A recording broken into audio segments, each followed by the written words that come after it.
People who rely on service dogs to help them navigate through life are facing some unwanted competition.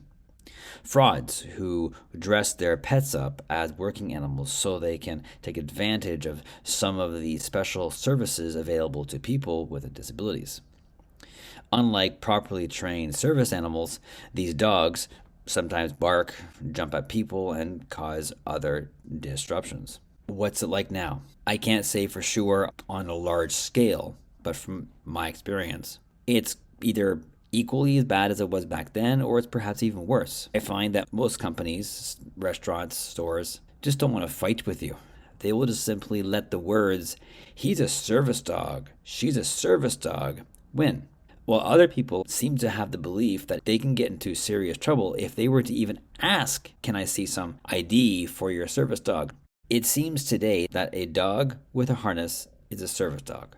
However, under the Ontario Human Rights Code and the ADOA, service animals do not need to have a certification or identity card to show that they are a service dog. However, according to the Legislative Assembly of Ontario, the word service dog means that the dog is trained, or at least being trained to be a service dog of some kind. So here we have a dog going to school, and a dog graduates from said school. He's now a service dog, or she's now a service dog, but they're not given any kind of certification, no credentials to prove that. So how then is a human who actually needs the assistance of a service dog, not just a pet dog who can do some really cool fancy work, show that they are a service dog? According to the ADOA, which stands for the Accessibility for Ontarians with Disabilities Act, says that the identification that you could provide, a store manager, a restaurant manager, are two things. It is visually apparent that you, the customer, requires the animal, your dog, for reasons of your disability.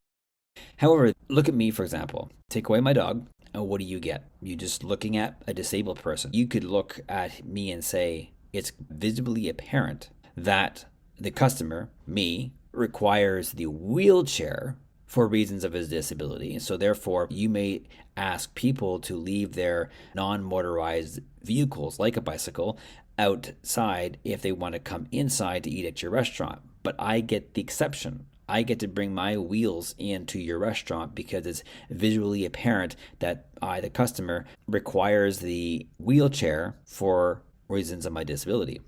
But can we say that the dog is the same thing? Can you just look at me and say, you need a dog for reasons of a disability?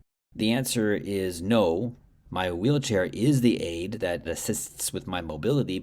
However, what if I have another disability? You can then ask me to show you some identification, a doctor's note.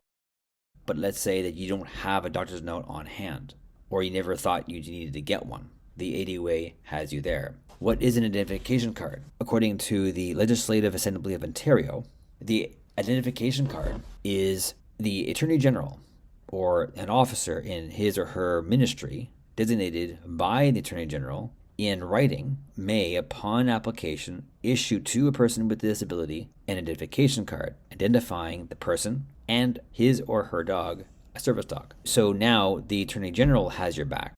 If I was the manager of a restaurant or a store, I can say, give me either A, visual proof identifying that you have a disability and your dog is a service dog. B, give me a card identifying that you have a disability and your dog is a service dog from the Attorney General. Or C, give me a doctor's note.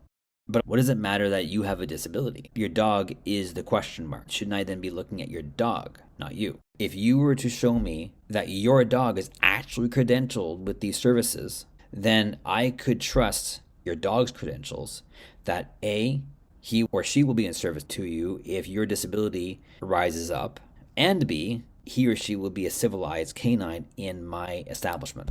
That's all I should care about. So how should a service dog be licensed? Generally speaking, service dogs of any capacity are usually bred by an organization and trained from puppyhood to be a service dog. Those dogs who do manage to succeed are going to be able to get their license. However, what happens in a case where, let's say, you have a person who adopted their dog from the shelter with no intentions of any kind of service work, but then they underwent some sort of sickness. Now they're rendered disabled in some way. Now they need a service dog. What are they going to do? They should hire a trainer who is able to train up a dog with a service, and them being able to pass the dog with their name on a certificate that will be recognized by an organization that will be recognized by the government, or maybe go directly to the government as a service dog. We should get our dogs certified, credentialed personally in service work, and it's their hard work that should come to light when asked